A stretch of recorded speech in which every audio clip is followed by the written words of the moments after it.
적법한 국무회의 심의 및 부서 등 절차를 갖추지도 않고 헌법 제77조 제4항에 따라서 지체 없이 국회 통과할 의무도 이행하지 않은 것은 물론 국회의 계엄 해제 요구 의결을 불가능하게 하기 위하여 국회의 활동 등 일체의 정치 활동을 금하는 내용의 계엄 포령을 발령하고 국회의원의 국회 출입 통제 및 체포를 위한 병력을 출동시키는 등 일련의 내란 행위를 함으로써 헌법과 법률을 위배했다는 사실은 이 탄핵 심판 사건에서의 증거조사 그리고 그와 관련된 수사 및 조사 과정에서 이미 명백하게 드러났습니다. 이 부분은 저희들이 여러 증거도 제출한 바가 있어서 이 점에 관하여는 더 이상 중복하여 말씀드리지 않겠습니다. 다만 이 사건을 우리가 어떤 시각으로 바라볼 것인지 그 성격을 어떻게 규정해서 어떤 헌법적 대응을 할 것인지에 관한 의견을 말씀드리고자 합니다. 가장 먼저 이와 같은 피청구인의 행위에 있어서 그 위헌 위법의 정도, 위헌 위법의 중대성을 어떻게 평가할 것인지에 관한 것입니다. 이 점과 관련해서는 한 개의 질문 또는 의문이 떠오릅니다. 과연 이 사건에서의 위헌 위법보다 더 중대한 위헌 위법 사유가 과거이든 미래이든 있을 수 있겠는가 하는 것입니다.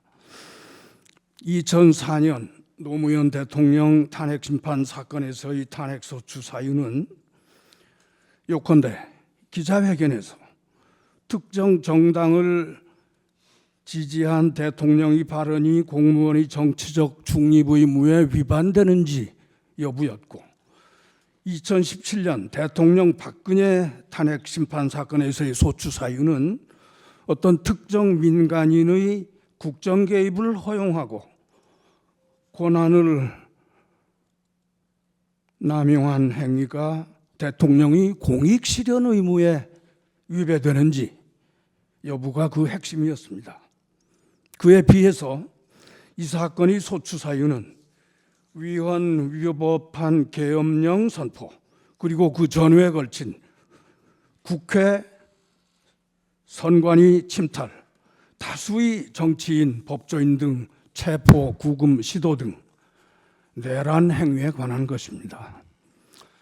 우리 형사법의 전 체계 내에서 가장 중한 법정형이 규정된 범죄가 내란죄라는 점을 굳이 상기하지 않더라도 헌법 법률 위반의 중대성 면에서 이 사건에 있어서의 위헌 위법성보다 더 무겁다고 평가할 사유는 과거에도 또 미래에도 있을 것이라고 상상하기가 어렵습니다.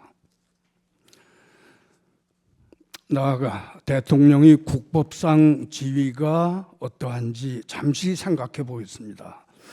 대통령은 국정의 최고 책임자, 헌법의 수호자이면서 국군 통수권자입니다.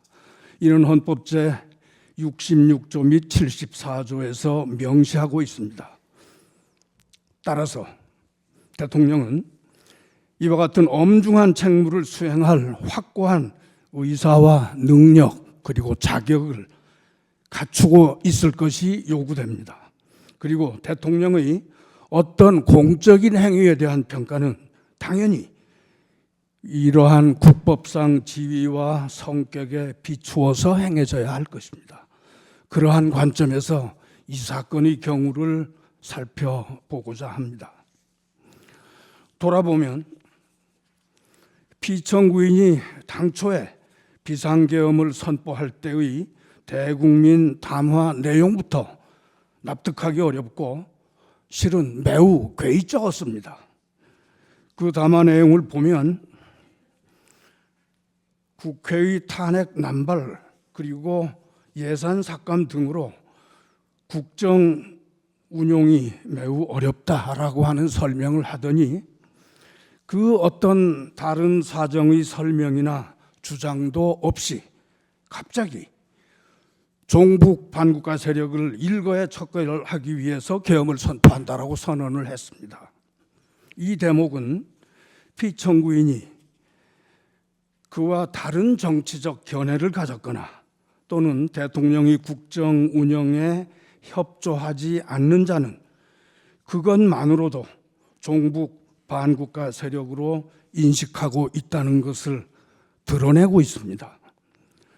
한편 피청구인이 말하는 국정 운영의 어려움이라는 사정이 있다면 대통령으로서는 여야의 대립, 갈등, 국회와 정부의 불통 등이 그 원인인지를 살펴본 다음 무엇보다 먼저 국회 또는 여야당 정치 지도자들과의 대면, 대화, 설득, 협상 등 노력을 시도하는 것이 필요할 것입니다.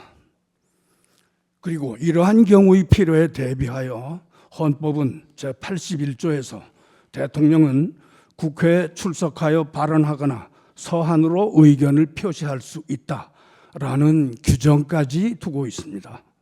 그런데 피청구인은 이러한 노력은 전혀 하지 아니한 채 상대당과의 대화, 대면 등을 완강하게 거부하고 불타협의 자세를 완고히 유지하던 끝에 난데없이 비상계엄을 선포하는 동시에 병력을 국회에 출동시켰던 것입니다. 이는 피청구인이 국정의 최고 책임자 그리고 헌법의 수호자로서의 지위와 책무에 대한 인식을 하지 못하고 있다는 것을 여실히 보여주는 것입니다. 한편 피청구인은 적어도 지난해 봄 이후 정, 관, 군의 측근 인사들과 대화하면서 국정 운영의 어려움을 해소하는 방안으로 비상대권을 여러 차례 운유하였다는 것이 드러나고 있습니다. 이 또한 매우 우려되는 대목입니다. 비상대권이라는 용어는 중세 시대 이후 서구의 이른바 절대왕정 시대 또는 왕조 시대에 존재했던 개념으로 근현대 국민 주권 국가의 헌법에서 엄격한 요건과 절차에 따라 제한적으로 인정되는 국가 긴급권과는 그 발상의 기초가 다른 것입니다. 그리고 피청구인은 실제로 이 사건 비상계엄의 선포 및 일련의 내란 행위를 함에 있어서 헌법과 법률에 정한 실체적 또는 절차적 요건 등을 전혀 괴념하지 않고 함부로 진행한 것으로 드러나고 있는데, 이는 피청구인이 과거 절대왕정 또는 왕조 시대의 비상대권 개념에 함몰되어서 현대 국민주권 국가의 대통령직에는 전혀 맞지 않는 그런 시대착오적 인식을 가지고 있다는 것을 보여주는 것입니다. 이러한 점에서 피청구인은 헌법 수호자로서의 의사와 능력, 자격, 나아가 국군 통수권을 보유하고 행사할 능력과 자격을 갖추었다고 도저히 볼 수 없습니다. 또 한편 피청구인은 비상계엄 선포 당시 최우선적으로 선거관리위원회의 군병력을 출동 침투시켜 제압하고서도 이제 와서는 부정선거 음모론을 믿었던 것은 아니다. 단순히 선거관리 시스템 점검을 하고자 했던 것이다 라고 주장하고 있는데, 그러한 선거관리 시스템의 점검이라면 대통령의 통상적인 행정권한 행사로 충분히 가능한 것이므로 결국 이는 피청구인 스스로 병력을 출동시켜야 할 국가 비상사태는 아니었다라는 것을 자백한 것과 같습니다.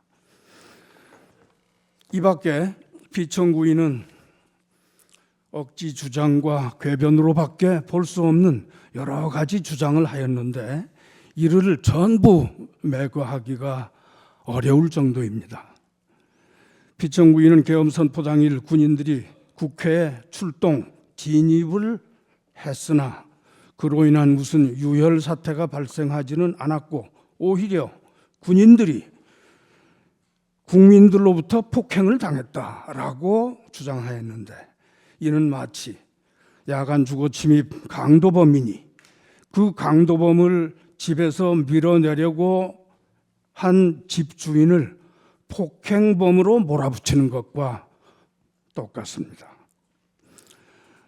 우리 국민들은 만약에 12월 3일 그날 밤 민주시민의식 있는 국민들이 즉시 국회 주변으로 달려가 계엄군의 국회 진입을 막아서지 않았더라면 또 현장에 출동한 군인들이 그 제복 속에 소중히 간직하고 있던 민주적 양식과 양심에 따라 피청구인의 불법적 명령에 소극적 저항을 벌이지 아니하였더라면 그리하여 피청구인의 의도와 계획이 그대로 진행되었더라면 그 후 얼마나 끔찍한 사태가 벌어졌을지 상상하면서 지금도 몸서리를 치고 있습니다. 그런데도 피청구인은 세상에 2시간짜리 계엄이라는 것이 있는가? 의원 등 체포 또는 유혈 사태가 실제 발생하지 않았으니 아무 일도 일어나지 않은 것, 국회의 해제 요구 의결을 당연히 예상한 경고용 계엄, 심지어는 계몽령 운운함으로써 차마 할 말을 잃게 하고 있습니다. 그러나 단언컨대 우리 국민들은 이 사건 비상계엄과 탄핵 심판의 전 과정을 비상한 관심으로 지켜보고 있습니다. 그리고 피청구인 측이 어떤 궤변을 농하더라도 그 허구성, 그 허위성을 간파할 능력이 있으며 따라서 그에 현혹되지 않을 것입니다. 피청구인이 국민 대다수의 바로 눈앞에서 위법한 만행을 펼쳐 보이고서 그 후에 억지 변명과 궤변으로 잘못을 덮을 수 있다고 생각한다면 그것은 우리 국민들의 의식 수준과 판단 능력을 얕잡아보는 오만함일 뿐입니다. 존경하는 헌법재판관님, 피청구인이 나름 상당한 기간에 걸쳐 이 사건 비상계엄 및 1년의 내란 행위를 계획해 왔으나 정작 그 실행 과정에서 예상치 못했던 변수들로 인하여 당초의 목적을 달성할 수 없게 되었던 것이다 라고 하는 객관적 상황이 충분히 밝혀진 상황입니다. 그런데도 피청구인은 그에 대해서 당당하게 과오를 시인하고 책임지는 자세를 보이기는커녕 억지 변명과 궤변, 책임 회피, 그리고 피해자 코스프레 등으로 일부 지지층을 향한 선동을 계속하고 있습니다. 그리하여 우리 사회는 최근 2개 진영으로 나뉘어서 상대 진영에게 증오와 분노의 언어를 쏟아내고 있습니다. 그리고 피청구인은 그러한 혼란 상황을 이용하여 다시 한번 정치적 반대자들을 반국가 세력으로 몰아서 일거에 척결할 기회를 갖고자 골몰하고 있는 것으로 보입니다. 그러나 광인에게 다시 운전대를 맡길 수는 없습니다. 또한 증오와 분노로 이성을 잃은 자에게 다시 흉기를 쥐어줄 수는 없습니다. 헌법 수호자로서의 책무를 망각하고 헌법 규정과 그 정신에 역행하여 헌법과 헌정 질서를 공격하고 그러한 목적으로 국군 병력을 함부로 동원해서 헌법기관과 헌법 체계를 공격함으로써 헌법 수호자 겸 국군 통수권자로서의 능력과 자격이 없음을 스스로 증명한 사람을 대통령직에 복귀하게 할 수는 없습니다.